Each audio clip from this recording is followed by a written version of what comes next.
Yes, kekhawatiran Bung Olin menjadi kenyataan. Pada saat konten kemarin Bung Olin mengatakan bahwa sangat khawatir dengan Timnas U17 bertemu dengan Korea Utara di perempat final, dan terbukti pada pertandingan kali ini Timnas Indonesia kalah segalanya melawan Korea Utara dengan hasil 6-0. Ini cukup membuktikan atau memberikan gambaran kepada kita bahwa memang level timnas itu ya masih di U17 ini memang sudah bagus, tapi untuk melawan tim-tim yang kuat, yang tradisional itu kita masih kesulitan. Dalam pertandingan ini timnas Indonesia itu kalahnya ya, kalah fisik kalah kita, power kalah, kemudian determinasi kalah, terus duel-duel kita kalah, penguasaan bola kalah. Pokoknya di pertandingan ini kita kalah segalanya melawan Korea Utara. Ini mungkin kalau misalkan teman-teman suka mendengar ya istilah kalah sebelum bertanding itu ya seperti ini pada saat Indonesia melawan Korea Utara. Ini sangat jomplang sekali ya, bahkan Bung Goldin tidak menyangka itu skornya sangat akan mencolok sekali 6-0. Walaupun tadinya memang Bung Goldin akan secara psikologis ya timnas Indonesia ini sepertinya akan kalah, tapi mungkin kalahnya itu tidak semencolok ini ya, mungkin hanya 1-0 apa 2-0 lah gitu. Ini kalah 6-0 dan timnas Indonesia sama sekali tidak bisa mencetak gol satupun. Melihat permainan sendiri ini dari sejak kick off babak pertama, timnas Indonesia ini selalu diserang, selalu ditekan, sehingga tidak bisa mengembangkan permainan, terkunci, hanya bisa menahan bola saja dan diborong 6 gol ya.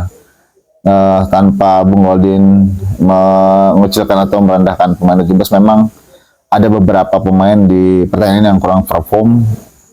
Terutama sebenarnya Bung Goldin nggak mau ngomong ini ya, tapi ini selalu berulang, dan ini yang paling parah di pertandingan kali ini yaitu Daniel ya. Itu di sisi fullback kiri kita ini banyak melakukan kesalahan, ada blunder juga yang menjadi gol. Itu secara visi misi bermainnya sangat kurang sekali ya. Dia terkesan selalu ingin membawa bola, padahal pemain itu sudah ngasih sinyal ya, sudah.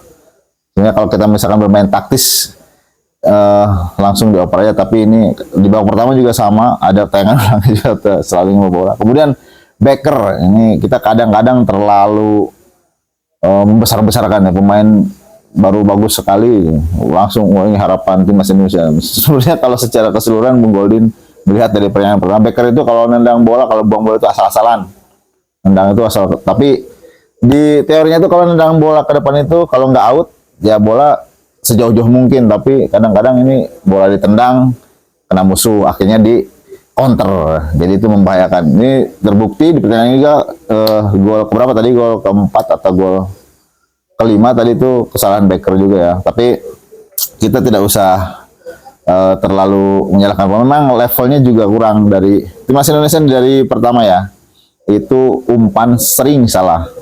Grafik timnas Indonesia pada saat setelah melawan Korea itu menurun. Melawan Yaman menang 4-1, tapi secara serangan kita kalah, kemudian secara kerapian juga kita kalah. Melawan Yaman kita mungkin bisa mencetak gol di akhir pertandingan, itu beruntung lah menurut Bung Adil, tapi kita harus syukuri kemenangan itu yang bisa meloloskan timnas Indonesia ke Piala Dunia.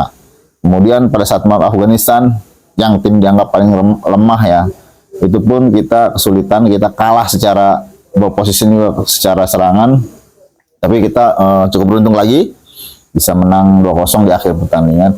Dan kekhawatiran Bung Goldin tentang tren yang menurun timnas U17 ini menghadapi Korea Utara menjadi klimaks, jadi ya, menjadi kenyataan. Timnas Indonesia tidak berdaya karena sebelum pertandingan timnas Korea itu sudah mengamati pertandingan, 3 pertandingan timnas Indonesia itu, dia itu sudah tahu harus melakukan apa. Kemudian yang paling mendasar untuk timnas Indonesia itu tidak bisa bermain tempo. Dalam pertandingan ini ketika Korea Utara sudah berhasil mencetak 6 gol, dia menurunkan tempo, beristirahat karena dia pressingnya sangat kuat kepada timnas, menurunkan tempo sambil menunggu timnas Indonesia melakukan sergapan bola dan dia akan melakukan counter. Nah, ini yang tidak ada di timnas Indonesia. Nazril sebagai pemain jangkar selalu ingin bermain body seakan-akan paling kuat di tengah, padahal ketika berduel kalah terus gitu ya. Pokoknya begitulah. Masih banyak kesalahan-kesalahan yang mungkin kebalik-balik di timnas Indonesia, tapi kita patut tetap bersyukur karena timnas mampu masuk ke Piala Dunia yang harus menjadi PR itu yang Bung Walin katakan tadi. Di Piala Dunia nanti tim-timnya akan lebih berbahaya lagi jika timnas Indonesia tidak merubah permainan seperti pada saat ini. Nanti kita di sana akan menjadi bulan-bulanan. Semoga di pertandingan terakhir ini timnas Indonesia mengevaluasi diri, mempersiapkan diri lebih matang lagi untuk event yang lebih besar. Tapi kita tidak bisa levelnya seperti ini untuk di Piala Dunia nanti, harus meningkat karena level Piala Dunia beda lagi, lawan-lawannya lebih tangguh, lebih daripada Korea Utara kalau menurut Bung Goldin. Jadi kita harus menaikkan level kita. Di pertandingan Piala Asia U17 ini timnas Indonesia harus menjadi pelajaran yang berharga untuk nanti kita ke Piala Dunia. Jadi itu aja mengulas tentang kekalahan timnas U17 melawan Korea di perempat final, kekalahan telak 6-0. Tidak apa-apa, itu menjadi pelajaran kita perbaiki untuk di Piala Dunia U17 tahun depan. Salam Timnas Indonesia.